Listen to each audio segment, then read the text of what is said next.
Joel will No, well, remember it. Did he? I don't even remember where we were even. Oh, I do. Okay, So we're that's back good. on- One of us does it. We're back on tape, and this is one of the funny incidents was the FBI agent said, Oh, yeah. he said, dig up the grave. And we did. We opened it up and everything, and I said, "Now see," and we opened that, took the lid off the vault, and there it was, nothing in there. And who else was at the grave when they were doing this? Well, there was 4 or 5 dumbfounded people standing around there. I remember with our mouths open. That was one of them. Floyd Bass, Roger Bass, who used to work as was PD. You know Roger. As a policeman and a captain. Yeah. Eventually. Okay, yeah, that's right.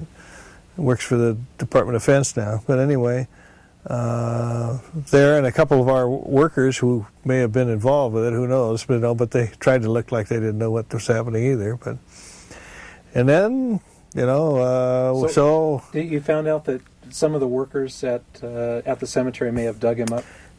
that's what we surmised. We never did find out exactly what, but it had to be somebody that knew what they're doing. First of all, they had to find the grave, and they had to deal with the digging of the grave and putting the sod back so that it didn't look like it had been disturbed and so forth. So, it obviously the assumption would be that it was probably some personnel there. So essentially he took the body out and took him home? He took the body out, he bought a funeral coach from a supplier in Los Angeles. So he had a funeral coach, and he put the casket in the funeral coach at night. This all happened at night, apparently. And drove him to up north somewhere, Stockton, I think it was, and had built this separate kind of area behind, inside. He was in a mobile home park, and he built a separate area in the bedroom of his mobile home and put the casket in there and kept it there. And were there any other instances that stand out through the years of running the cemetery? Nothing like that, no. If there was, I wouldn't even put anything. I wouldn't tell you if there's anything worse than that one. Well, something perhaps less than that, but still, is there anything that... Well, we used to have fun out there, of course. No matter what you do, you have to have a little humor here and there. And I remember my brother one time, he volunteered. We were concerned about vandalism on Halloween. And we did have some vandalism. So my brother volunteered to go out there, and so we used to have trash receptacles that looked like a stump, a wood, like a tree stump that were hollowed out. It had the trash catcher inside of it. Well, when it got towards dark, he got down in one of those things with a sheet on him, see. He knew these kids, and the kids kind of slid underneath the gate to come in there, and they were having all sorts of fun. And as they walked by this one stump, he rose out of that, and he said he thinks the kids are still running. Probably it's a good thing they all had good hearts, so they would have croaked right there. They might have had another customer. That's right.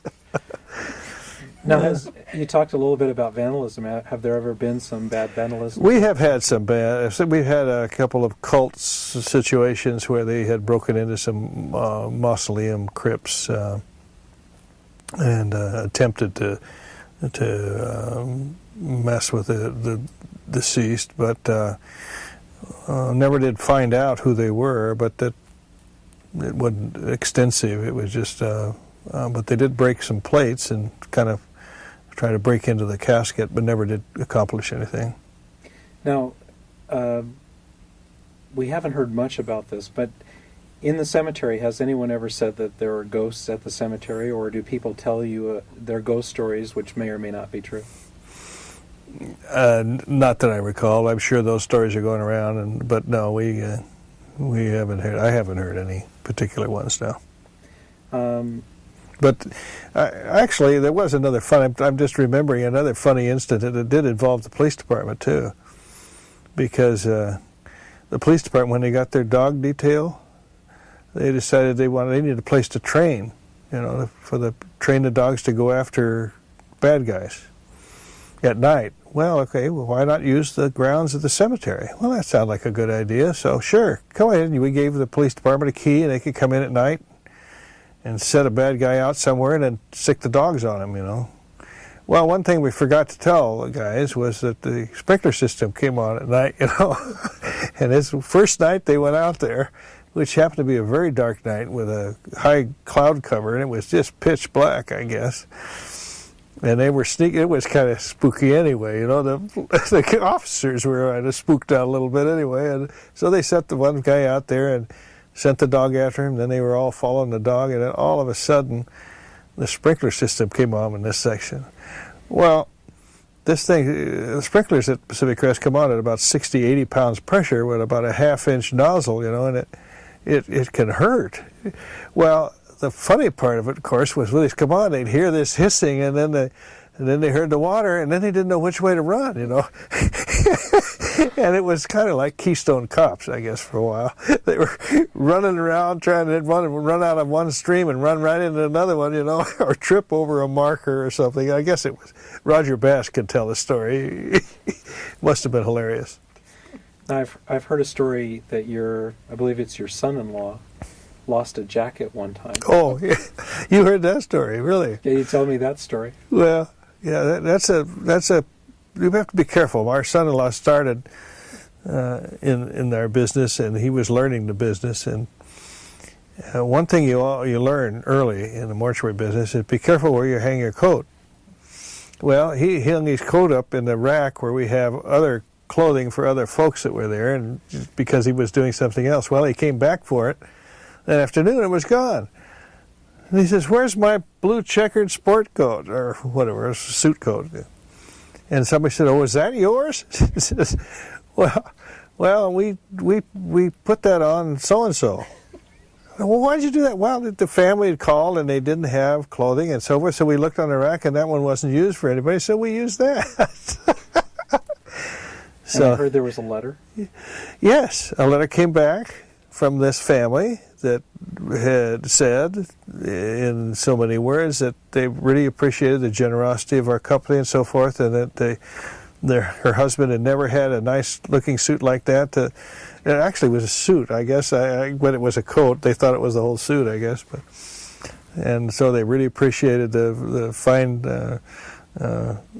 generosity of our company, So John had to go out and get another suit.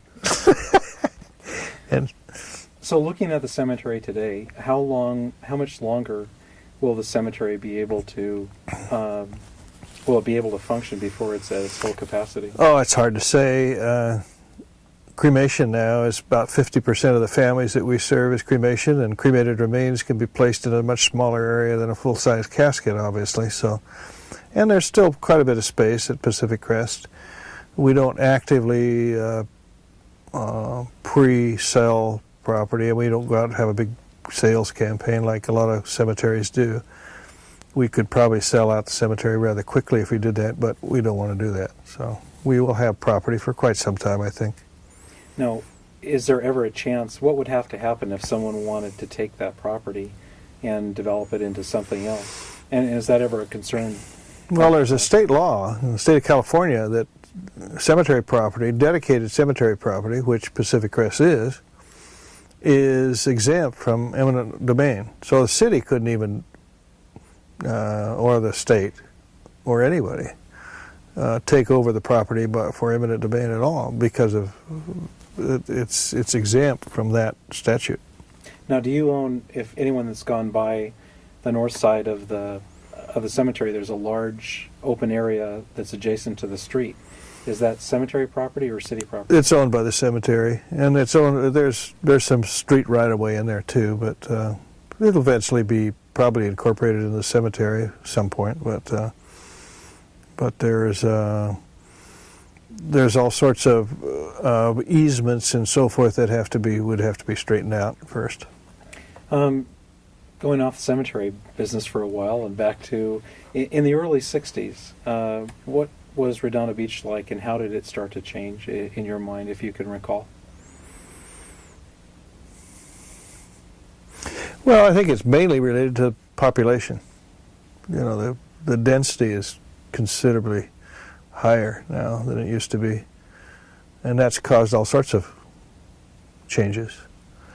Demographics, When we were kids, I think we probably I don't think there were very few Hispanics or blacks or mostly Anglo-Saxon, I think, for the most part when we were kids.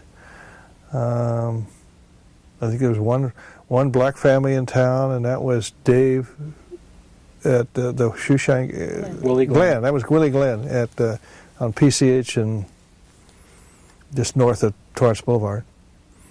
And his son graduated from Redondo High School too, and I think he went into law enforcement also, I believe.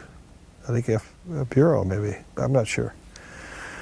But you know, it was we were kind of protected, you know, I mean, in terms of just not really aware very much of different ethnic groups. So by the time the 70s came along, how many children did you have through the years? We have 3 kids. I'm trying to what years they were born. Let's see, John, 1960. What was the first year? No, they were 58, 60, 62. I got to get one of them, then I can get the other 2 because they were 2 years apart. And now we have 10 grandchildren. So raising them in Redondo Beach. Great spot. And why is that? Well, in the days, you know, we raised it, for the most part, they were raised in Redondo, and we lived at 410 Avenue E when our kids were being raised. It was a great area, great families, concerned about their kids, watching their kids, taking care of their kids, you know, mostly 2-parent families and so forth. It's not so much that anymore, you know, not as much for sure.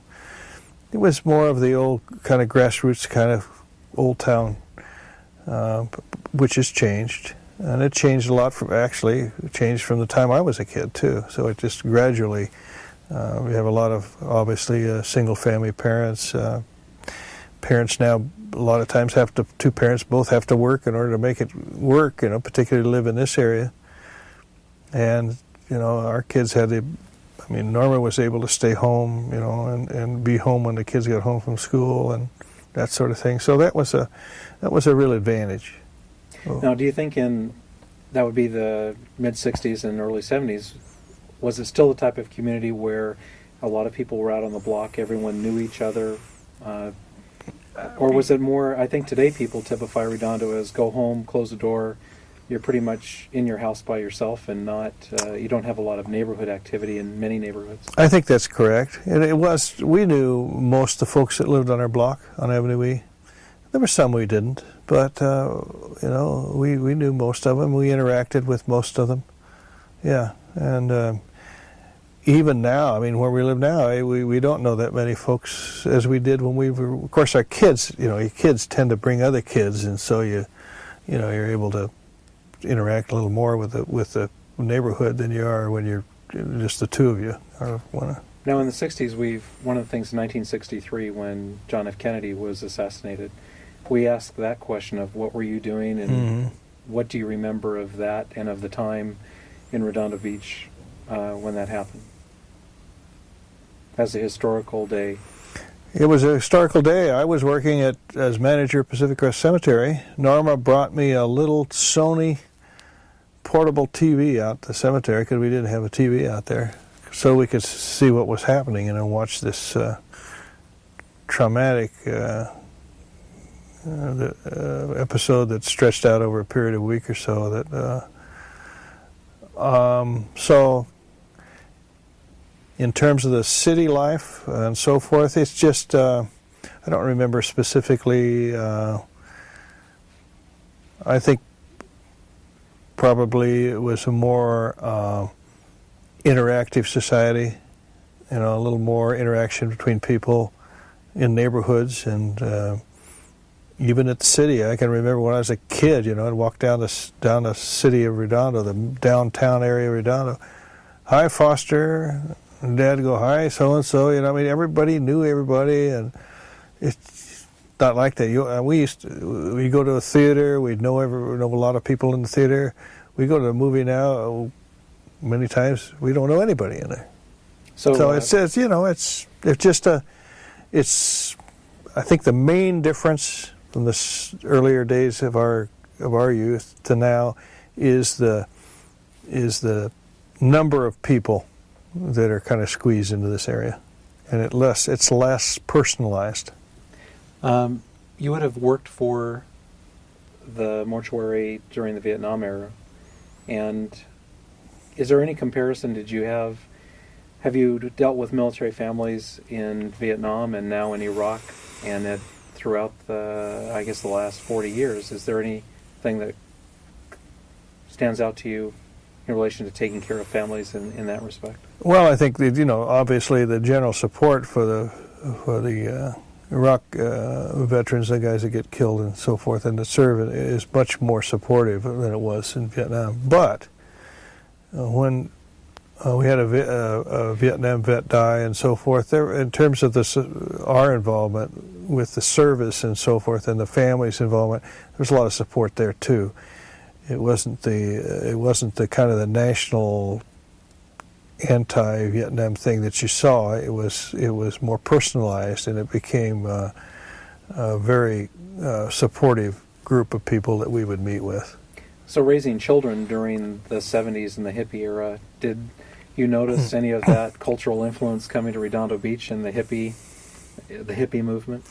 Well, our kids, for the most except really when we were concerned about the hippie, the drugs and that sort of stuff happened later. We moved in 72, and we were very much concerned about the drugs and that sort of thing. But knock on wood, we were really lucky. We didn't have any problem with our kids that way. I know there was a lot of that stuff going on, but our kids were able to stay out of that, which we are blessed. A lot of people got involved with that, and it's been a terrible thing. But we didn't, as our family anyway. Now, do you still live in Redondo Beach today? No, we moved in 1972. We moved to Palos Verdes area. And our kids, all three, graduated PV High, and which is the old PV High, which is now the new one, the one on Lanada Bay, which now is turned back into a high school. Because when we were in high school, all our PV kids were at Redondo High, because they didn't have a high school in Palos Verdes. Now, you've been a business person here in Redondo Beach for at least almost 50 years, in some sort, or your family has been much longer. What has been the relationship of your businesses to the city through the years? Has it been a positive one? Or is it not that influential because of the type of business you're in that you don't interact? It's always been, for the most part, positive. We've always had a good relationship with the city. Though the main negative was the Torrance Blvd, but that's widening the Torrance Blvd that took the front of our mortuary off. But in terms of the look of it, it took the. But Redondo Beach is a unique community. I think it's very